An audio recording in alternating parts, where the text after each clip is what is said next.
समर्थ रामदास स्वामींच्या देवघरातून प्राचीन मूर्ती चोरणाऱ्यांचा अखेर 2 महिन्यांनी छडा लागला। या प्रकरणी पोलिसांनी दोघांना अटक केली आणि त्यांच्याकडून 2 मूर्ती देखील ताब्यात घेतल्यात। मात्र मुख्य आरोपी अजूनही फरार असून पोलिसांना त्याच्या संदर्भात महत्त्वाची माहिती मिळाल्याचं समजतंय।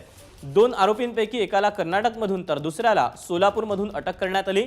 धक्कादायक बाब म्हणजे या दोघांनी समर्थ रामदासांच्या देवघरातील मूर्तींची अवघ्या 25,000त विक्री केली होती। आता मुख्य आरोपीच्या मुसक्या आवळण्याचं आव्हान पोलिसांसमोर असणार आहे।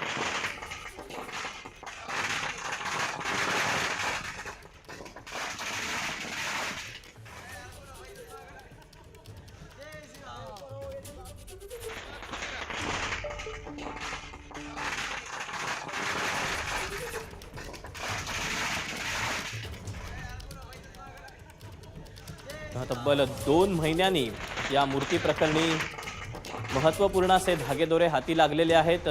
या प्रकरणी पोलिसांनी दोघांना अटक केलेली आहे। या दोघांकडून 2 मूर्ती देखील ताब्यात घेतलेल्या आहेत। दरम्यान यातला जो मुख्य आरोपी आहे तो मात्र फरार आहे। एबीपी माझा, उघडा डोळे बघा नीट।